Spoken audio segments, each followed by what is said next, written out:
is a tireless and passionate advocate for people with intellectual disabilities.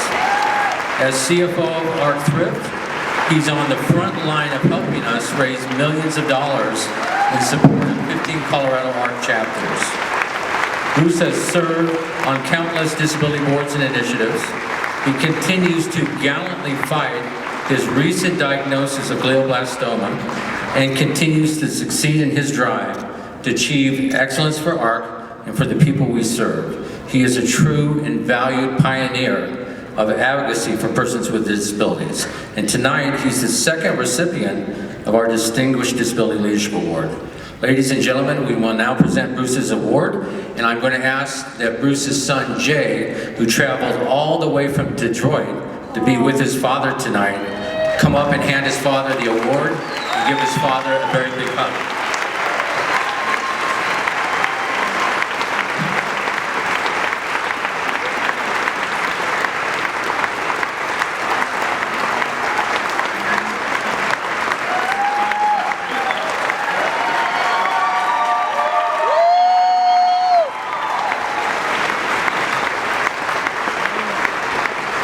I'm going to steal the mic while I have the opportunity, and I wanted to point out I did wear my my Monopoly socks tonight, so everybody should spend their money, frivolously. What can I say about my father? I don't want to take too much time. Lloyd did a fantastic job, as always, on his introduction. What I would say, though, is that my dad is a man of true character, and that's what he instilled in me, of consistent servant leadership, and I think that's what we should all strive to be. And so he set a wonderful example, not just for me in my house on a daily basis, but I think for the community and at work every day. And so I'm thrilled that he's being honored like this. And thank you everyone for participating.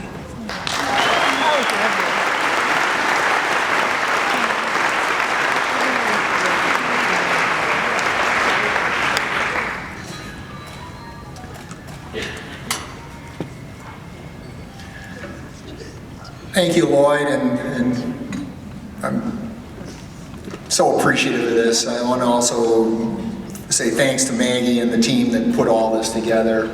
Just really fabulous effort on everybody's part. Also, say thank you to my colleagues and co-workers at Arc Thrift. You're all very special people. To say I'm honored to be receiving this award is quite simply a colossal understatement. I look around the room tonight and literally see dozens of disability leaders and champions who have done extraordinary things over the years to assist people in the IDD community, from the individual to the legislative level. Whatever I've contributed most assuredly reflects and merely extends the collective efforts of those who preceded me. Kelly and I were married in 1985. Our oldest son, Jay, who I didn't expect to be here. Apparently everybody else knew about this but me. He was born in '89 and was everything we'd hoped he would be. The twins, Mark and Eric, were born in 1992. As it so happens, they were born at 28 weeks and as such very premature. Mark weighed 2 pounds 15 ounces, Eric weighed 1 pound 14 ounces. Mark was in the neonatal intensive care unit for 2 months and Eric for 3 months. Ultimately, they were both diagnosed with cerebral palsy and medical fragility. Both were drip-fed with gastrointestinal tubes because they couldn't consume enough nutrition orally.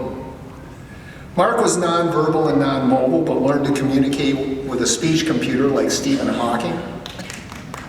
Eric was verbal but non-mobile and ultimately was on a trach vent for assisted breathing.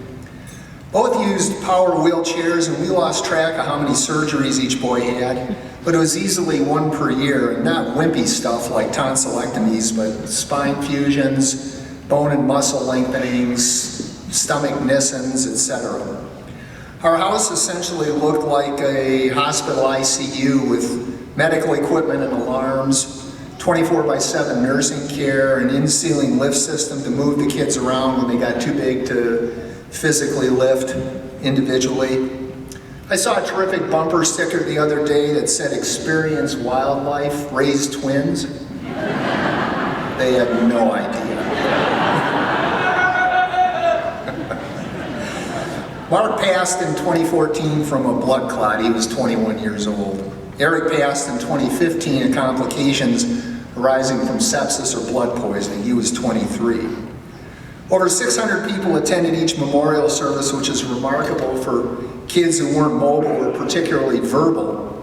But they were consistently awesome self-advocates for the disabilities community, and they touched many, many other lives. I periodically take stock of what I've learned from the twins. Sure, there was Eric's infectious sense of humor. For example, when he'd eject me from the unified basketball games at Littleton High School for heckling him. He was the referee. We got him a black and white striped shirt, so I'd sit up in the stands and yell helpful things like "bad zebra." He'd roll his chair over, point at me, and throw me out of the game, at which point I'd tell him, "He can't throw me out, I have the car keys." Or Mark's patriotism and desire for civil justice. His big goal in life was to chain himself to the state capitol and be arrested. Kid was born to be a member of ADAPT. They will forever be our heroes because, like so many people with developmental disabilities, they were courageous. They weren't defined by their disabilities. They cared about other people. They lived life to the fullest, and they remind us that God doesn't make mistakes. They were perfect just as they were for as long as they were.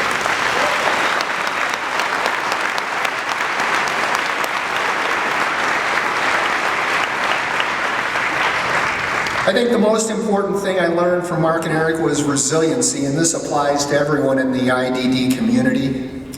Between the innumerable medical issues, a physical world that wasn't set up for them, and pretty much a complete lack of privacy, the twins, by and large, almost always had a positive mental outlook on life. That message has been particularly helpful as Kelly and I have had to realign our lives to deal with brain cancer. In my considered opinion, there's nothing more valuable than a positive outlook when it comes to giving the body air cover to maximize its innate healing capabilities. Which is why I say we don't get to choose what happens to us, but we do get to choose how we respond. Adversity is always less than opportunity, and cancer does not know who it's messing with.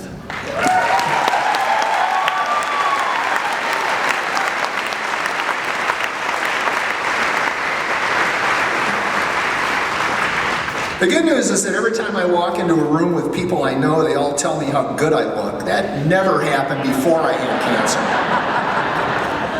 And I'm proud to have lived up to my dad's observation that I do, in fact, have a hole in my head. All kidding aside, I'd like to say thank you again to Lloyd and my teammates and colleagues at Arc Thrift Stores. Working for Arc Thrift has always been about paying forward the enormous support and assistance we received with Mark and Eric over the years.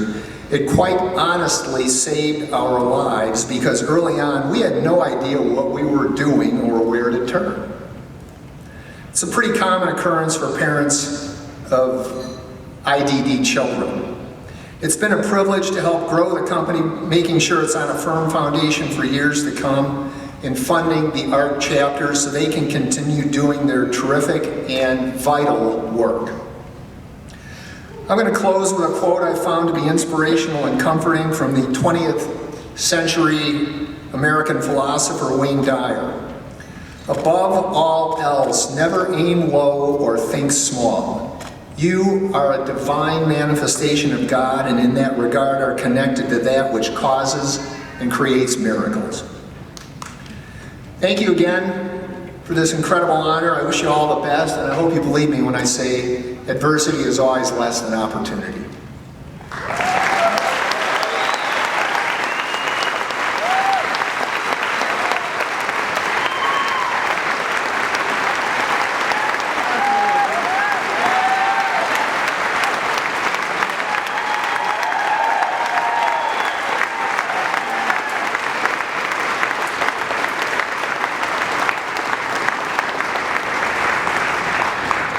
Bruce has now had